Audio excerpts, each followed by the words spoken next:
Leo, hello there, you beautiful human being. We're going to do your general tarot reading for late September 2021. Thank you so much for joining me today. You know I appreciate every single one of you. So let's get this going, shall we, with a couple of oracle cards. We're going to shuffle it up one time for the beautiful Leo collective. So let's go, my gods. Talk to me. What do we have for Leo in late September? What's going on? And yeah, we're just going to look at these real quick and breeze right through them. Then we'll get into the full tarot reading itself. And at the very end of the reading, I'll pull you a bonus spread with the Starseed Oracle just to see what it is you need to hear from the universe. So there are many things for you to think about and consider. Only take what hits, you know the deal. But let's get it going here. What do we have for Leo here, my gods? Talk to me. And yeah, let's go. Just two. And I really hope you're all doing well, my friends. Let's go. It's been an interesting couple of weeks as we have this magician with his manifestation and we have the spiritual guidance around you. I love both of these cards. Different vibes, different energies for sure, but we'll talk about it. Before we do, though, if you're new here, it's your last chance to get your name in for the September subscriber surprise. I'll be speaking about that towards the end, so you might want to check that out. Now, into the reading we go. When we get this magician, and it shows up for you from time to time, it is similar to the magician from the tarot deck. Speak about creation, manifesting, manipulating your physical presence and what's going on around you, literally. But aside from that, there's always a little warning with this one because notice he is an illusionist. So beware of any sorts of illusions, anyone trying to pull the wool over your eyes in this time. Just stay a little extra sharp. I don't feel like it's anything treacherous, but beware. It could easily just be the universe saying at this time your manifestation powers could be extra juiced up. Now moving over to the second card real quick. Notice it's this person being drug along by these birds, and in symbolism, birds emblematically speak of spirit, guides, angels, things of that sort. So I think of spiritual assistance, having spirit around you. You might need to know that in this time you are being guided, you are being brought down a divine path. But aside from that, we could think of assistance. So maybe you need a helping hand. Maybe someone's going to ask you for help in some way. Whatever it might be. It's an interesting type of vibe to start us off with, but we're going to keep it moving here. That never makes or breaks the reading. But we're going to get into tarot. We're just going to get you three in the upright, then we'll intuitively clarify like we always do. So let's shuffle it up one time for you here, Leo. Let's see what's going on for my beautiful friends in late September. Okay. And yeah, last week's reading was interesting, as most Leo readings usually are. It was titled, They Are Nervous. So hopefully you weren't experiencing any anxiety or being tense, but there absolutely could have been someone around you that was like going overboard with the nervousness or tenseness. The week before that, the reading was titled Big Victory Incoming. So it's been a seesaw type of energy around Leo. And we're going to see what we have for you this week. You know, energy is always shifting and changing, right? Okay, yeah, Three of Cups. That's a good start, I'd say. So Three of Cups right in the beginning. Happy, joyous, merriment. Let's go. Let's get two more. What do we got for Leo? Okay. Queen of Swords. That's a serious type of vibe. So we have an interesting play to start us off. We have like a jovial, happy energy and then a serious one right in the center. We'll talk about it though. Let's get one more here for Leo. We'll start breaking this down for you. Thank you. All right, yeah, we have the Three of Swords on the back end. So we have the double up of the swords, and some of that energy from last week might be lingering around. I don't feel like it ruins the reading whatsoever, but we'll talk about it. Don't ever get nervous about cards like the Three of Swords, Ten of Swords, because there's always a silver lining in every card. So yeah, let's just go through these real quick before we get the juicy intuitive stuff. In position number one, and I just want to mention this, the bookend cards have repeating threes. And I've been seeing a lot of repeating numbers this week. Aries had repeating twos. You already have the repeating threes. Sure, it could speak about group situations, third-party things. I don't always lean on that. But with the Three of Cups, it's partying, okay? So maybe you're in the mood to party, let loose, cut loose. That could be something you need in your life right now. It could be a cause for celebration, happy, joyous merriment, literally. And interesting that on either side of this queen, pardon me, it's in two different modes because this is the exact opposite of what the Three of Swords is, okay? So we're going to want to clarify and see what that could be about. In the center, the Queen of Swords could be an air sign you're tied with, okay? And to me, I always say she's similar to the Queen of Thorns from Game of Thrones. Very serious in her ways, sharp-tongued, sharp-witted, tells the truth, says it like it is. It is very serious in nature to me. So depending on what clarifies it, you might be dealing with some serious situations. You might just be serious in nature right now. Now, all the Leos I know and have known, they're happy people from what my personal experience is. They're big jokers and they just like to have fun. But it can't be like that always. You might be a little more serious than usual here with this Queen of Swords. And right here on the back end, we might be seeing a cause for that with this Three of Swords. And I always say it could be you or someone else around you, especially with what we had last week. Heartbreak. I mean, it is one of the most well-known tarot cards. You might be a little sad. It could range the whole gamut of emotions from someone who is severely heartbroken to someone who's just a little anxious, a little nervous. That's why I said it could be a holdover from last week. But someone could just be hurting for some reason. So we're going to dive deeper in on all this. We're going to jump in and clarify now. Let's get one good shuffle here for you, Leo. We're going to see what's going on here. Try to pry some more detail out of these cards for you. So talk to me, my gods. What do we got for beautiful Leo? And yeah, this is the portion where I go intuitive with the message, which means I just tell you how it feels to me. So feel free to use your own interpretations if you'd like, or your knowledge of tarot, because I'm only giving you my interpretation. And as you know, every single reading is about the reader's interpretation. Also, if you know what the cards mean, that's why the box is here, so you can play along. If you have any feelings or messages, drop them down below for everyone to read.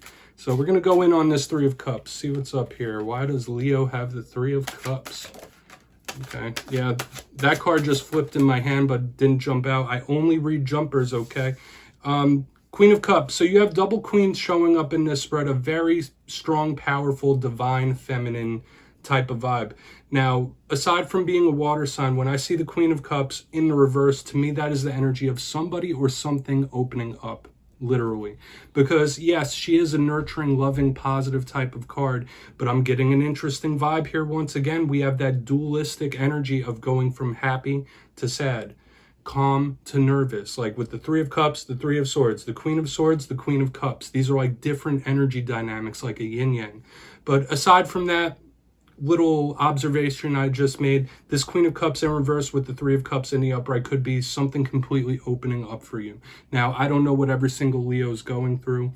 It could be someone that opens up to you emotionally, wants to have a conversation with you, share some good news, some happy tidings, you know the deal.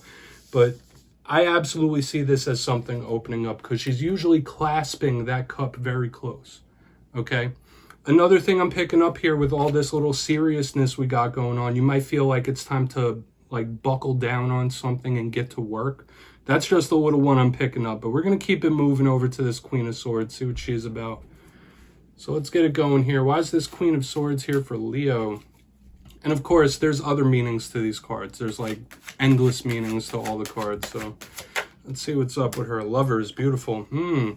Yeah, I feel like this is somebody being extremely picky, extremely choosy in who they associate with, and not just in love itself, okay? Because that's a misconception with the Lovers. Like, people think it could only be romance. Yes, it can be, of course. It's called the Lovers for a reason. But aside from twin flames, soulmates, romantic ties, it could be any interpersonal relationship similar to the Two of Cups. So under this Queen of Swords, I see someone being very, very serious about who they associate themselves with, whether it's romantic or otherwise. Now, yes, this could be big Gemini energy. So if you're tied to Gemini, they're showing up here double, right up the center. But I don't feel like this is bad at all. I really don't. And it's okay to be serious about who you associate with, or serious in general, like really analyzing who you're attached to, who you're giving energy to, who's giving energy to you. These are good things to do in healthy relationships in life, okay? So analyzing these relationships, these situations in a serious lens. And I do feel like in this time, you might be holding down the energy of this Queen of Swords, okay? Stern in your ways, strict in your ways, knowing what you want, knowing what you deserve. So we're going to keep it moving over to the Three of Swords, and then we'll do a quick recap before we get into your bonus spread. So why is this Three of Swords here for the Leos, please? Let's see what's up. Oh yeah, Eight of Swords. So this is that same energy that's showing up from last week. The person who's having anxiety, the person who is nervous in nature, okay? And we've been seeing that whole dynamic going since the start of this reading, really, of the light, the dark, the good, the bad, the yin, the yang. Now, Eight of Swords could be somebody who feels like they have their hands tied. This is someone who could feel cornered or trapped as well in some way. So take from that whatever you will. But I feel like whatever this heartbreak is, whether it's you or another person, a lot of it is due to their own overthinking, their own mind, like just going over and over. It's still the energy of somebody thinking something into the ground, okay? So same vibe. Like if this reading's hitting for you, last week's might as well. The They Are Nervous reading, because it's still showing up here big time. That someone's just in their head, in their feels, all right? So we're going to keep it moving. I'll give you a quick recap of this. I feel like that was a straightforward type of message on the back end. And of course, it can mean other things. But yeah, we'll do this recap before the bonus spread. If you'd kindly look down in the box, I'll first point out the repeating 3 is once again a very holy number. You might want to look into the numerology of that. I believe it's a master number, if I'm not mistaken. But the 3 of Cups with the Queen of Cups in reverse, yeah, that dynamic of positive, negative, but also something may be opening up to you. There might be some good news coming into for you as well. That's the vibe it's making me feel, because it is a joyous, happy type of feeling. Moving further, though, we have the Queen of Swords and the Lovers in the upright. If you're not tied with a Gemini, you could be extremely serious about who you're associating with, really analyzing your interpersonal relationships of all kinds. But mainly, I feel like a lot of the people in the Leo collective could be embodying the energy of the Queen of Swords. And moving right to the back end, we have the 3 of Swords, the heartbreak, pain, anxiety, nervousness, with the 8 of Swords, the trapped, the overthinking. Someone you're tied to could be really struggling with anxiety and nerves in general. And you might as well. That's fine. We're all human. It's okay to go through these things and process them. So please take a screenshot if you'd like. Do a little more research, and we're going to get your bonus spread out here super quick. Just a couple of cards to cap this reading off. So let's see what we got for Leo, please. My gods, talk to me. What does Leo need to hear? Very interesting reading this week, and I always say it, the Leo readings are always layered. So what do we have here for my friends, please? What does Leo need to hear? Okay, yeah, the Cosmic Heart, I like that. Hopefully something softening up, but whenever I see that card intuitively, it speaks to me of source energy, straight up. I can't complicate it more than it already is. Okay. And all paths lead home. I like this card. It speaks about the journey of life in general. So let's talk about these real quick, because it's something you might need to hear. The Cosmic Heart, to me, is the spark of the divine that we all need to recognize we hold within us. And not everybody believes that. I personally do. And you might have different types of theologies and theosophies on things like this. But I believe you should know that you are spiritually protected, that you have spirit in and around you, literally, when you have the Cosmic Heart. We all have that pulse of source going through us, driving us forward in this journey. So it connects to the next card. The literal meaning, though, is devotion, potency. Make your life a moving prayer. So injecting spirituality into your life is never a bad thing, in my opinion. The universe might be asking you to double down on that. Whatever your spirituality is, whether it's meditation, studying certain scriptures and books, like this is a good type of vibe. But all paths lead to home, I believe, is the universe asking us to look at our life, look at the things we're going through with a broad lens. All of the things. Yes, this is a throwback to, every river leads to the ocean. But I really like this card because it's asking us to take a broad perspective of life itself. And it's easy to get hung up sometimes in our day-to-day lives. But if you look at the journey you're going down, if you look at the road you're walking, it gives you a good perspective of what you need to do to reach your goals. And I believe that's what this card asks us to do. Inner authority, intuition, and turn your gaze within. So maybe a little soul searching, and like I mentioned earlier, a little meditation could do you good. And Leo, that's what I have for you, my friends. Don't click away just yet, though. I'm going to give you the details of the September subscriber surprise. My friends, I just want to say I'm loving all of the costume suggestions, but for this month's subscriber surprise for September, I'm giving away 2 copies of the beautiful Wizard's Tarot. And if you'd like to get your name in for this, 2 simple things. Drop down in the comments what costume suggestion you have for me for the month of October. And second, you must be subscribed, of course. That's it. You'll be entered to win. And at the end of the month, I'll announce the winners in my community tab. My friends, thank you so much, as always. And I'll see you next time.